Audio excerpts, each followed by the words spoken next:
I'm Willow Bay. I'm the oldest one on this panel by many decades, but I'm going to try to not let that stand in my way. I'd like to introduce Jack Andraka, Mary Patricia Hector, Flynn McGarry, and Winter Vinecki, and now we have a very special treat for you, which is a performance by Ade Williams. Ade?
If that doesn't start your Monday morning off right, I don't know what else could.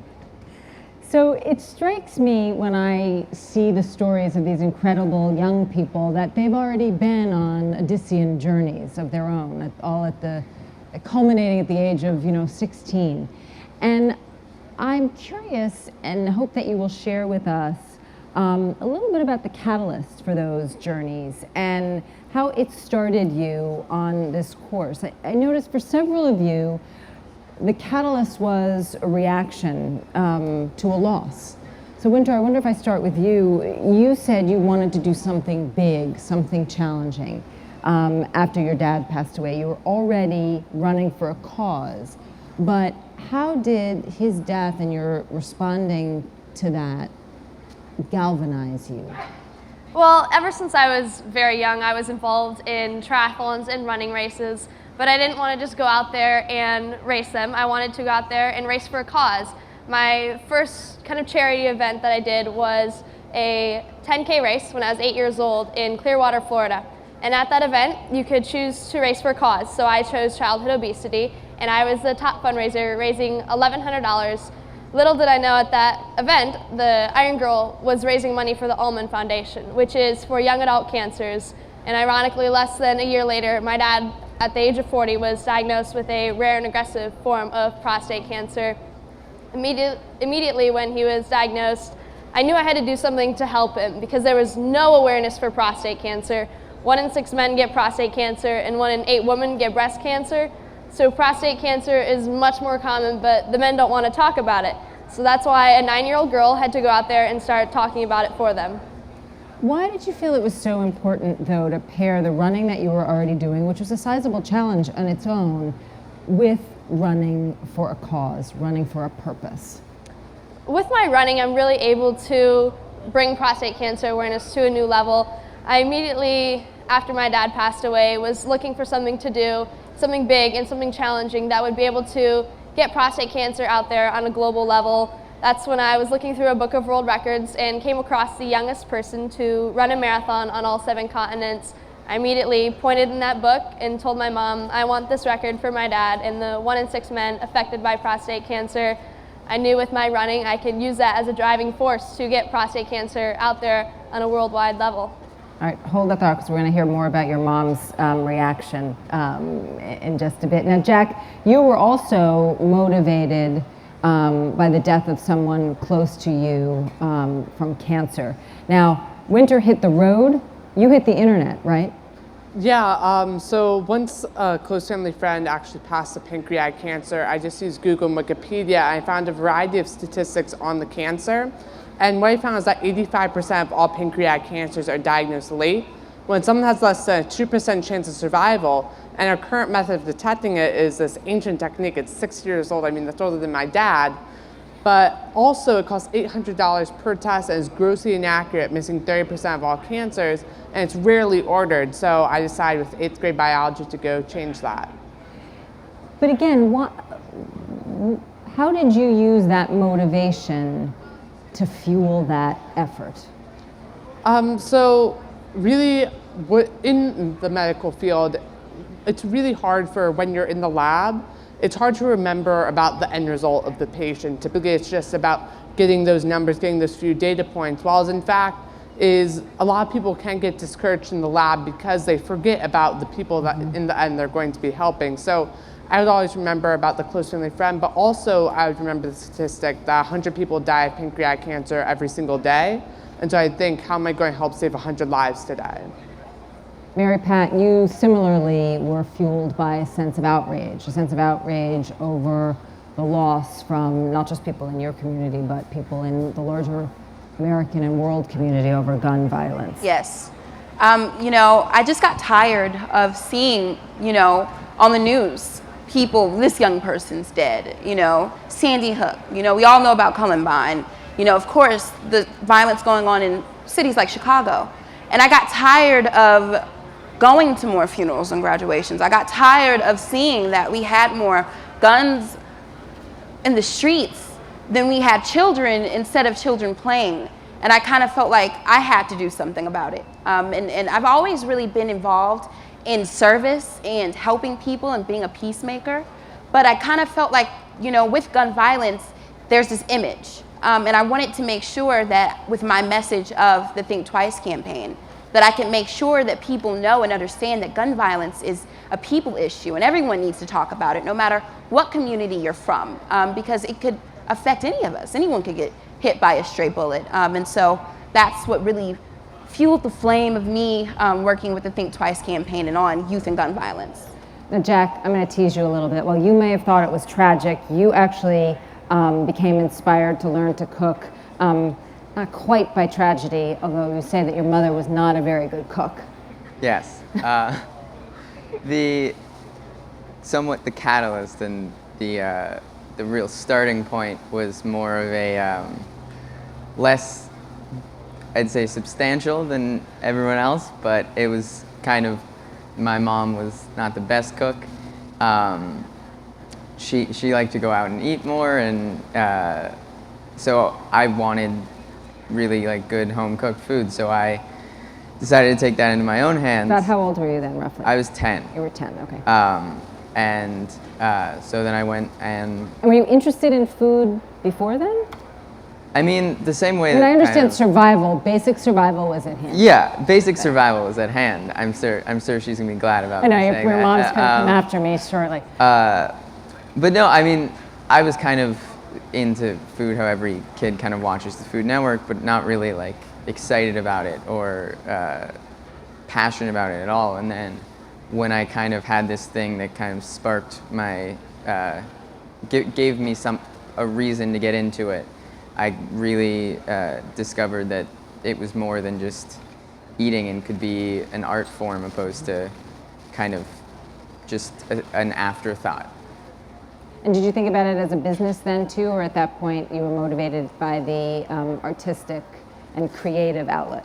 No, I didn't ever really think of it as a business until we were charging money for the dinners, and then it kind of came into the business side of it. But up until then, it was just about the pure artistic side to it, and I just kind of wanted to make food that tasted good. Ade, you were the youngest ever soloist with the Chicago Sinfonietta at the age of 6. Yeah. At what age or stage did you recognize that you had this extraordinary gift and then commit yourself to it? Does a 6-year-old even have a glimmer of understanding about something like that? Yes, it was actually that performance that I Really? realized that. Yeah, my mom knew and my teacher knew when I was 4. I started playing the violin when I was 3, and I did my Twinkle Twinkle recital and at 4, and that's when they knew that I absolutely loved it. And at 5, I founded a classical string trio with my cousins called Sugar Strings. And we did all sorts of performances, from charities to Brian Williams' Nightly News to Vegas. And we had all sorts of fun. And then at 6, I did my first solo debut, and that was when I knew I wanted my career to be touching people and making people happy with my music for the rest of my life. Does a 6-year-old have stage fright the same way a 16-year-old has stage fright? I think normal people do, but I've never been really nervous to perform. I'm always so excited, like, oh, I get to play and make people happy. Thank you, by the way, for performing live thanks for for us letting me. today. That was pretty extraordinary. It's interesting, you mentioned normal people do, and one of the things that we're all curious about is what makes you all special? What is it in you or in those of us who are the adults in your lives who are supporting you that allows you to excel and succeed at the levels you've had? Now, Mary Pat, in a blog post actually in the Huffington Post, you wrote, "I know that 10% will lead 90% of our generation," and you said, "I know that I am that 10%." So what are the traits that you think, because I have some ideas, but I'm curious to hear from you, what are the traits that you think that you have specifically that has encouraged, enabled, allowed you to become the leader that you've become? I think it's not necessarily traits that I have. I think it's traits that all young people have, because all young people have this voice inside of them that says, I can do anything that's possible. It's just how adults mold them. I'm sure majority of the people in this panel have been told, you're too young, not now, gain experience. But with me, it was, no, it's because I'm young that I want to do this. And this is what I'm going to do. And I had a support system like my mom who said, well, if this is what you want to do, then do it. And so I think that's what it is. I just had that support system. I had mentors who remembered when they were young and saw, I guess, myself in them, and wanted to really just mold me and make me a better person.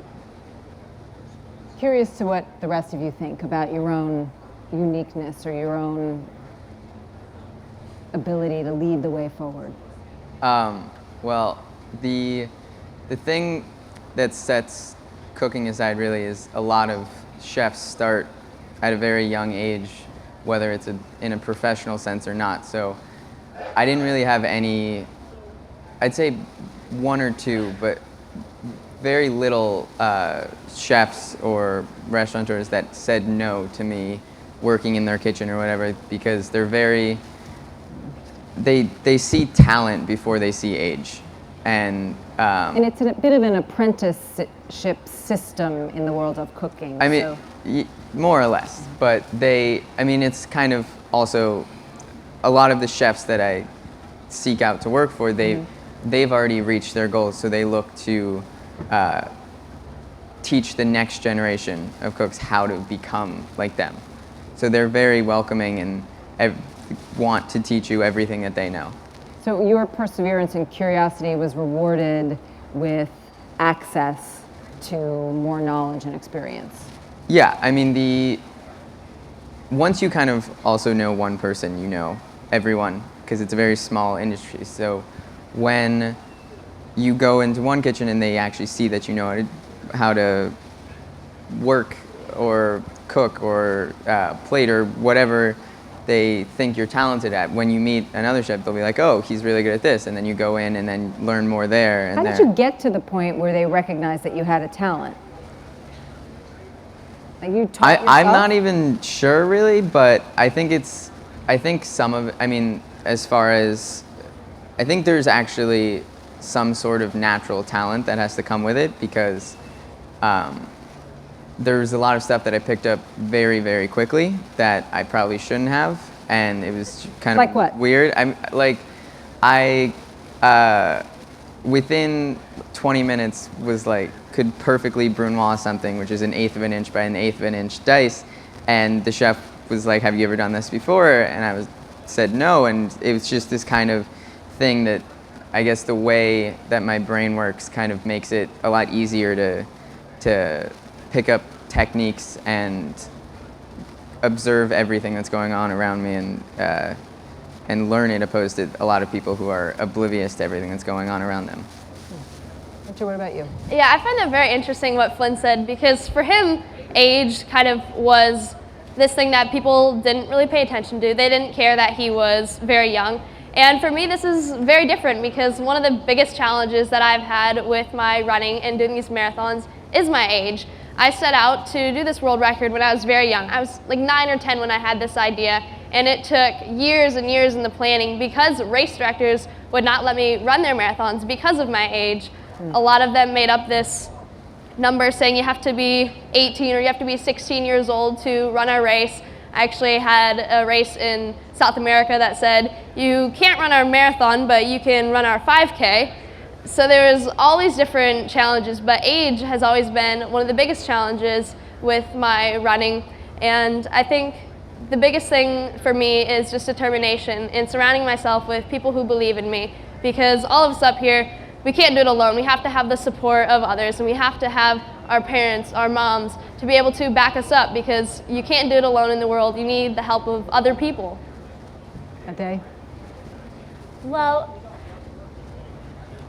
I think I knew what I wanted to do at 6. So my mom put me in homeschooling when I was 7. I was like, Mom, I want to come home, because I was practicing, at like 2 hours a day at like 6 years old, because I knew I loved it. I was like, this is what I want to do. I'm going to do it. And my mentor, Rachel Barton Pine, put me in my first competition at 8, and I won. So I was like, that was a big kickstart. So I was like, oh, I can do this. Like, this is really fun. And that was the first of about 20 wins over the next 7 years. And like, just one thing after another, all of the performances. I won my first international competition when I was 14.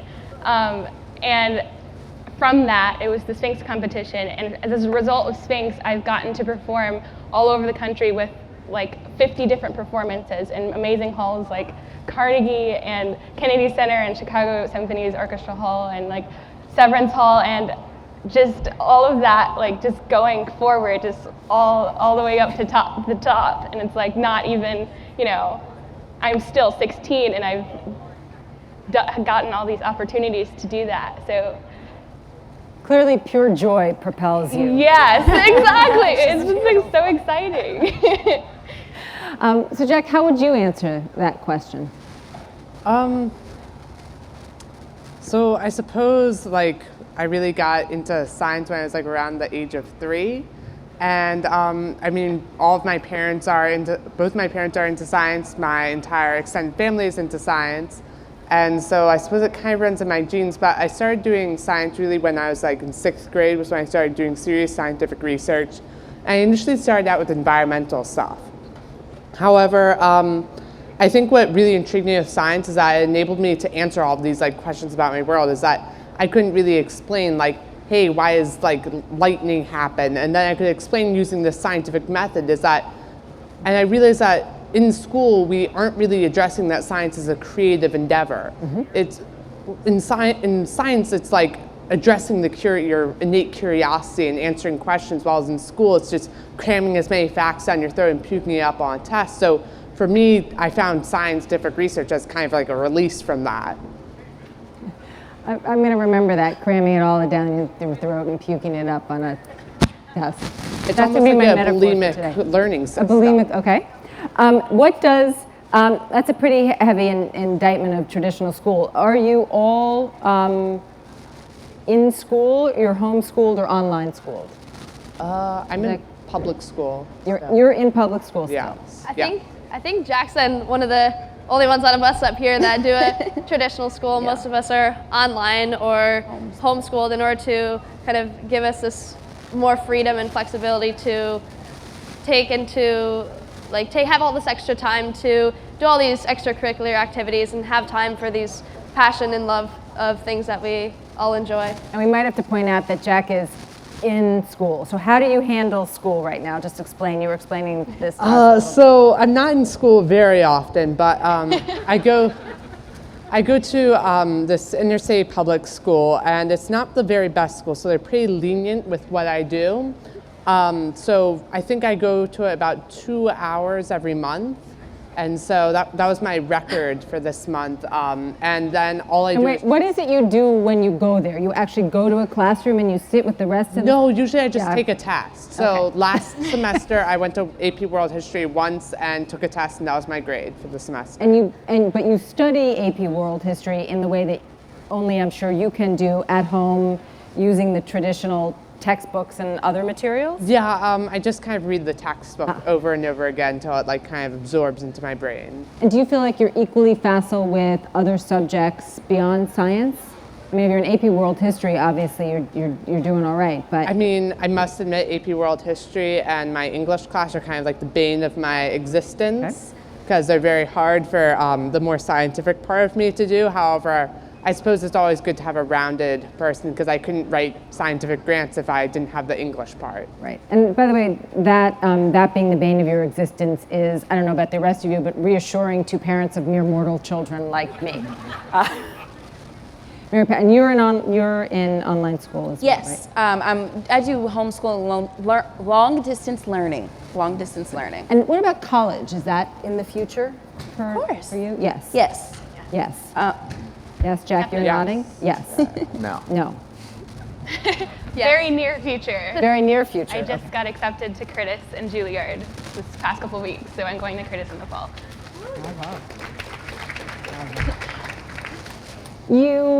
So it's clear that that's how you're managing your academic life. So, you know, when the new buzzwords surrounding education and childhood development are things like resilience, which I think you all have in spades, and that's in essence a positive response or reaction to some kind of adversity or challenge. And the other one is grit, and grit is a sense of a deep commitment, but also a willingness to really put everything else aside in order to focus on the task at hand and really put in the amount of work. And people have actually studied also the amount of work that something takes to accomplish what you've done. And interestingly enough, people study it from sort of with different disciplines and arrive at the same point, which is about 10,000 hours of work required to achieve success at a different level. I'm wondering, are you at the 10,000 yet? Because you all seem like you've put in an enormous amount of time so far. But in all seriousness,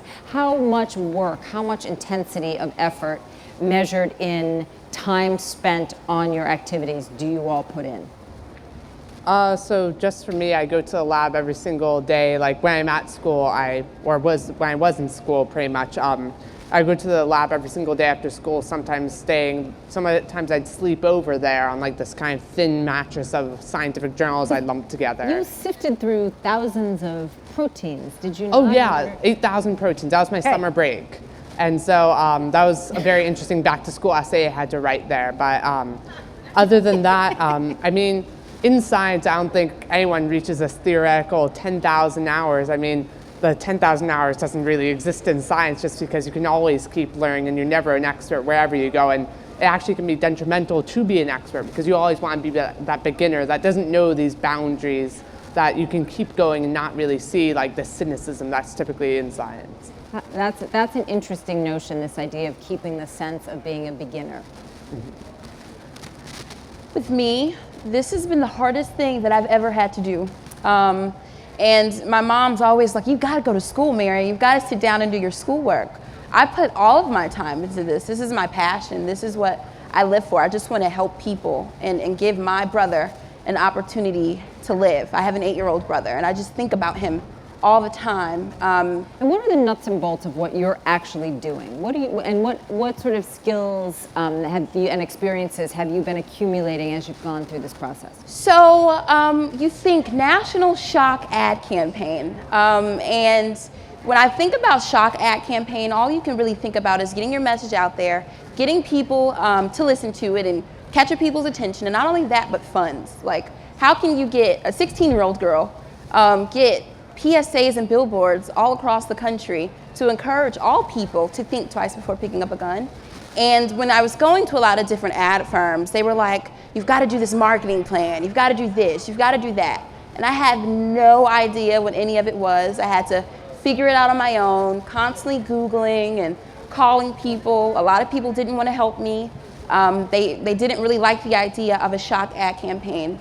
Even when statistically proven with the Truth.com commercials and other shock ads that they do work, it's just been very hard for me. But I just can't quit now. You got to just keep moving and push off the naysayers and just put all your time and energy into this. And then you think about school. I know my mom's gonna kill me, but then you think about school. But you get it done though. Yeah, I have to get homework it done. done. Have to. Miles and miles and miles on the road. How much time do you spend training each week? And how much time then do you also spend putting together your outreach and your fundraising and your awareness building? For me, there's no one set time that I do every single day because with my schooling, I'm online schooled through Stanford University's online high school, so I have that to make sure I'm keeping up on my schoolwork. And then in addition to my training and Team Winter, I have to find time to manage all of this. I not only do running, but I also do aerial skiing. I'm training in hopes of making the 2018 Winter Olympics. And with that alone, I'm training up to 6 hours a day sometimes. And then on top of that, I have my schoolwork and running. And then Team Winter, just this past week, I was traveling up to Canada and did 6 different talks in 6 different schools, and then also spoke in a hospital all across this 3-day period. So I was cramming my schoolwork in between my talks, rushing out of a talk, getting back on my classes, going back in, doing another talk. So it's definitely a very hectic schedule and takes a lot of time management, which I still haven't managed to quite figure out. But like Jack was saying, you got to keep learning and figuring everything out. All right, you're clearly doing all right so far, though. Yeah, I've been able to basically keep my sanity for the most part. You are in a field that is notoriously rigorous Yes. and demanding. Yes. How much time do you spend practicing, performing? Well, when I have time, when I'm not traveling, when I'm not performing, which is very often, there was, during the school year, I think 2 weeks out of 4, I was not at home.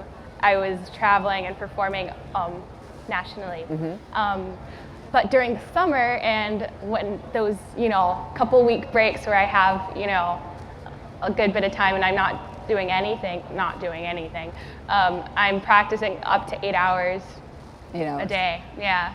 If I have time, I will practice 24/7. But that's very rare. Like, on average, it's about 4. But the highest, if I do have that time, considering travel and schoolwork and, their stuff. And sometimes you're practicing, mostly you're practicing for your concerts, for your performances. But I also have a private teacher, and I still go to music school, and so I have to learn this repertoire too, and my etudes and my technique and scales, all the So you have fun a new stuff. body of knowledge that you have to keep adding to as well. Exactly, and then ready for your keeping up performances. this, for your polished, concertos and stuff for. All right, you have performances too. More or less. I mean, the quote-unquote performances are, I do a monthly pop-up restaurant where for one night I put on what a normal restaurant does every night, and then the next day it's gone. And those require a lot of, I like to say that, like, every time someone's like, are you doing okay? It's just like, look at the circles under my eyes, as you can tell how much work goes into these dinners, because we like 14-course dinners, and there's a lot of. So how many days does it take you to get ready for a 14-course dinner? And typically, how many people are you serving? 40 people. 40 people, 14 courses. Takes you what? About a week. Okay, a week. I'd say a week of, it's like 3 days of very intensive prep, and then the rest is like organizing and trying to figure it all out. And then other than that, it's also working in various restaurants around LA and the country. And when I got into it for the art side, I didn't realize that cooking is an art, but it is also incredibly hard work, and that's what kind of makes the result even better, because you can create this beautiful, artistic, thoughtful dish, and then you have to think of, how can I make like 800 of those? And it's just like, you have to be incredible, you have to love it so much that you deal with the hours and hours and hours and hours of repetitive tasks that you have to do. And how do you manage failure? There's a flop, or something doesn't work out, or. Well, when I do the dinners, I pre-screen pretty much all of the dishes. So there are no You don't have usual surprises typically. I try not to have any surprises, but there's always the occasional someone messes something up or someone doesn't show up, and with that, it's kind of, you just kind of have, as I've learned in many restaurants, you have to take it as a grain of salt, because if you focus on every little thing that goes wrong, you're just gonna explode. So when you say somebody doesn't show up, you have people assisting you and working Yes. as part of a team. So Yes. and you lead this team. Yes. How many people are on the team, typically? Typically, I'd say total, including dining room and the kitchen, there's probably 25. So you manage a team of 25. Yes. It takes a lot of hands to put on very elaborate dinners. And Mary Pat, you actually manage teams of people as part of what you do as well, right? Yes. What have you had to learn about managing people? Well, I don't necessarily just manage people, but young people. And, you leave like this vision up to them to help you complete it in all 50 states. And you forget that they're busy and they're actually in school, and then they like to do extracurricular activities after school. And so it's very, very hard to really get them like focus, and we've got to do this and we've got to do that. And really to motivate them, because everyone doesn't have a mom like me. Everyone doesn't have that support system. All right, so tell us, how do you motivate, engage, inspire teens to do exactly what you want them to do? The beauty is I'm young, so they get me. Okay. And I think that young people like to listen to other young people than adults, because young people talk to them instead of at them. And an adult, which probably can go into a school and say, you shouldn't use guns, and this is why. I will go to them and say, you shouldn't use guns, this is why, and we've both experienced a death. We can relate to each other. And so it's just really talking and communicating with them. That's how I really motivate them. And they look at me and they see that I'm normal. And that's what I just try to push to them, because they'll think like, everyone in this panel, which they are great young people, but it's nothing that they can't do. So letting them know, despite our stories, despite what we've done, you can do it too. In a second, I want to talk to you about the role of adults in your life and how they've helped and supported and what advice you can give adults to how to do that in all young people. But before I do, you say I'm normal just like you, and I just want to do nothing. What do you guys do when you want to do nothing? What do you do in your do you have downtime? What do you do in your downtime?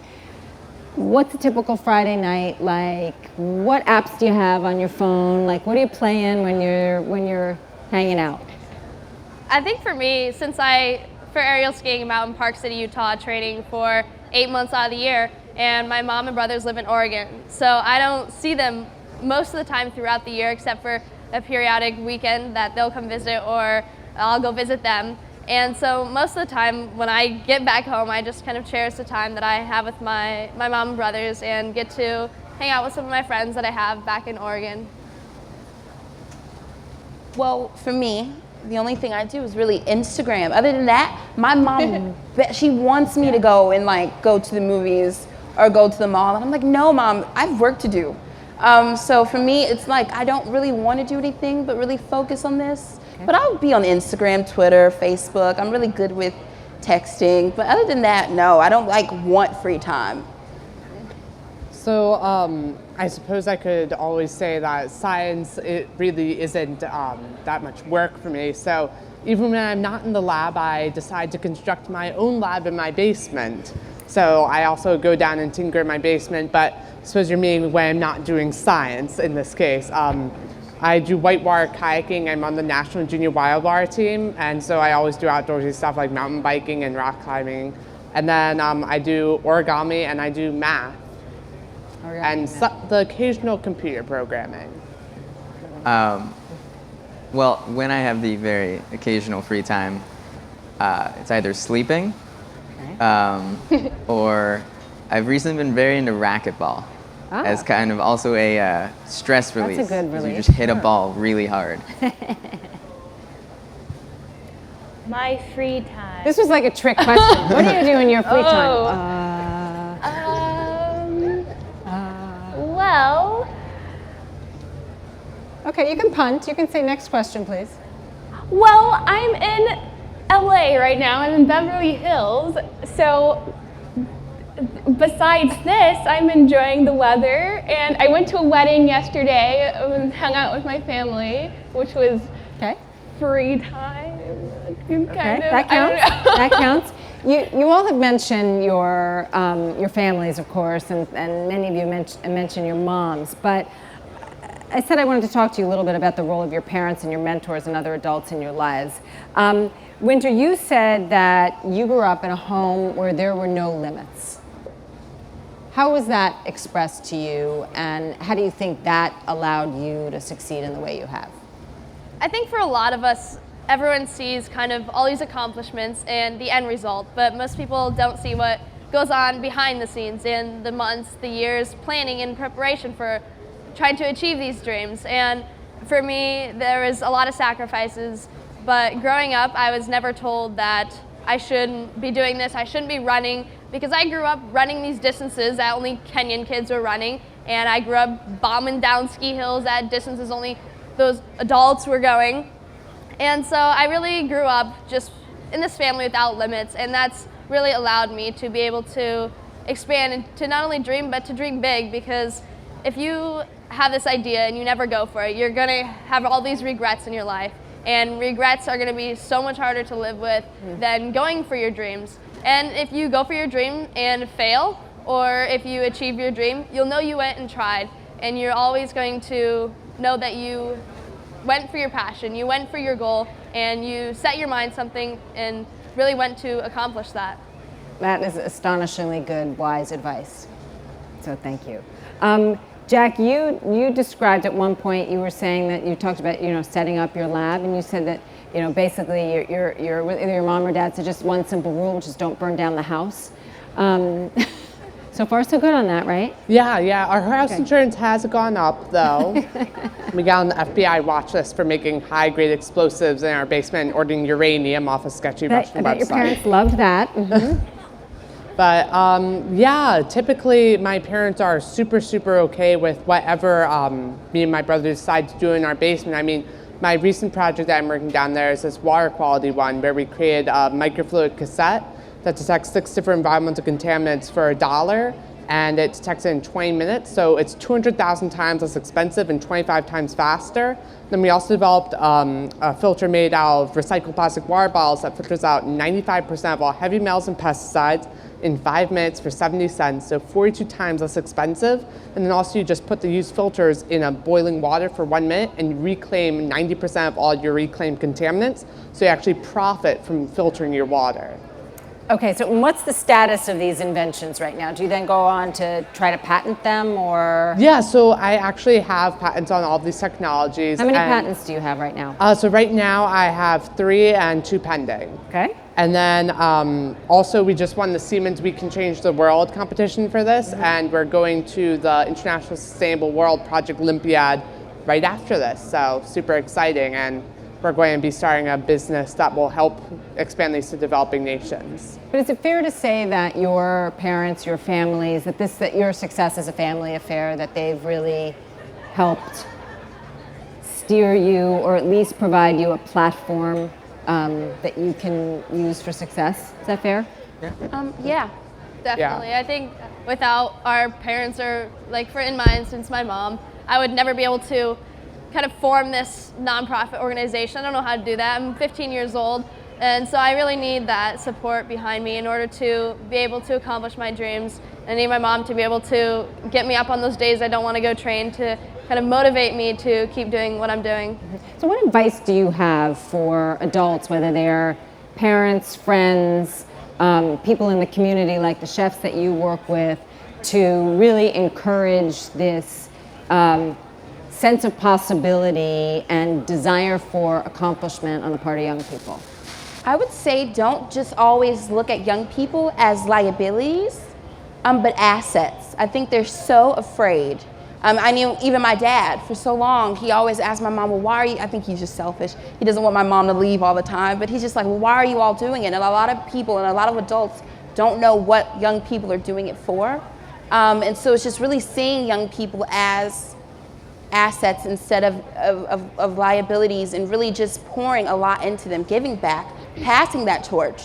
And not being afraid to do so, and just mentoring people. What does that mean for you? What does a mentor do well? What does a mentor well, always, I guess, gives good advice and helps and supports you. One of my mentors recently told me, she said, would you rather me write a check for Think Twice, which I can do, or would you rather me help you grow as a person? And I would rather grow as a person, and she can also write a check too, but we'll talk about that later. But, help me grow as a person, as a leader. And I think a lot more of adults are starting to pay attention to me after the Peace First Prize. A lot of people thought I was a liability, thought she's just a 16-year-old girl with these big dreams. But it wasn't until Eric and Peace First really believed enough in me to invest $50,000 into me to do so. And I think of them as mentors. Whenever I have a question or something, I call them and I say, well, what do you think about this? Am I steering in the right direction? And so just really giving us the wisdom that you've learned and pouring into us. Mm-hmm. You described chefs as being very, I think the way you described it is they see talent and not age. Yeah, I mean, the industry is very difficult because there's lots of people who will come in out of culinary school or whatever and think that they're very big chefs already and have these big egos, and kind of when you go in somewhere without an ego and just prove yourself, they're a lot more, they just kind of like grasp onto you, and it's like they see a talent and they're like, I want that. Because also there's not an incredible amount of talented cooks in kitchens or whatever, and that because they go there to learn. So if you go in somewhere already with some knowledge, that I want you to help me, because obviously, as everyone knows, it's the cooks who are cooking all of the food. And even for my dinners, I have to find very talented people because they're the ones who are making everything. The chefs just think of it. The cooks are the ones who execute it. It's a sustainability plan for them, making sure their pipeline is loaded with talent, as you do in your own. Yeah, so I mean, it's even like a lot of restaurants in LA have me kind of on a retainer, where it's like if they need help, they'll call me up, and it's like I go in and help out just because they know that they can trust me to make their food right. If they have to go do an event, they'll say, can you come in and help out? And it's a good, once you prove yourself to them, they're kind of forever indebted. Jack, you when you were first looking for a lab, you said you sent out 200 letters, you plowed through 199 rejections, and then you got that one acceptance. Why so few acceptances? And what did that one mentor offer to you? Well, so I sent out those 200 emails, and essentially it was this giant document that outlined every bit of my procedure. I waited for all these positive emails to pour in, but I got all of these rejections, and they would range from like, oh, you're too young, because apparently in the US, if you're under 16, it's considered child slavery for me to be in a lab. Unfortunate fact I had overlooked. But also, for example, it'd be like, we don't have the right equipment, we don't have the expertise. But more commonly than that, it was like, this idea sucks. And they went through line by line saying why each and every step was the worst mistake I could make. And let me just stop. What allowed you not to just crumble when you sat there, the one kid in the room with PhD students peppering you with questions, finding flaws in your premise? I mean, so when I went in for this big interview with Dr. Maitra to get into the lab space, I suppose I had just really prepared for it, and I wasn't going to let some like really cynical, sour Sally PhDs tell me no on my project. I mean, first off, it was very like depressing. Like, first my biology teacher told me no, then 199 professors tell me no. I mean, I can take my bio teacher, I can take my parents, I'm a stubborn teenager, but when 199 people with like PhDs behind their name say this idea is bad, then I was beginning to doubt. But then when I got that one acceptance, it made all of that really worth it. And so I was pretty much jumping off the wall when that happened. And then once I got into the lab, I was like, never going to doubt my project again. You in your TED Talk actually said, through the internet, anything is possible. And you encouraged young people, actually encouraged all of us, to, as you put it, you should be doing more than posting selfies, but instead using the internet as a vehicle to change the world. Mary Pat, you're nodding. Yeah. Yeah, I mean, oftentimes the internet is viewed by many people, especially people who are not in the millennial generation, as kind of this great evil that's making our society just go into the ground with cat videos and like black and white filters applied to already white lawn chairs. And what I see the internet as is this forum where ideas can be exchanged, and it doesn't matter where you are or who you are, it's just your ideas that count. And it's kind of like you have the confidence to say what you mean, and that can be bad. For example, some YouTube commenters can be rather interesting, while as in other places, I mean on Reddit, there's whole subreddits that are incredible intellectual discussion places, and all these different blogs where the free flow of information is just incredible. I think internet for me has basically been the thing that gets Team Winter out there, because you can spread your message by word of mouth, but that can only go so far, and the internet is now worldwide, and you're able to communicate with people from all different countries. For me, the internet really was the driving force that got Team Winter out there, and even with Twitter and Facebook and Instagram nowadays, I'm able to communicate with all these followers from around the world.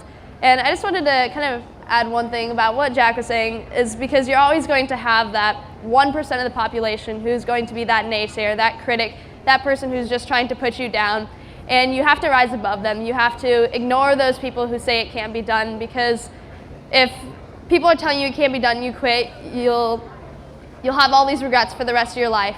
And people that had all these dreams, they never kind of took these negative responses and just threw them, or they never just kind of let them get to them. They immediately kept driving for their dream, because that 1% of the population is always there. You need to surround yourself with people who believe in you and go for those dreams. I just want to ask you all, because we're in the wind down here, what's next? It's shocking to even be asking after all you've accomplished what's next, but Ade, let's start with you. Well, in 2 weeks, I'm going to be going to Durban, South Africa to perform with the KwaZulu-Natal Philharmonic.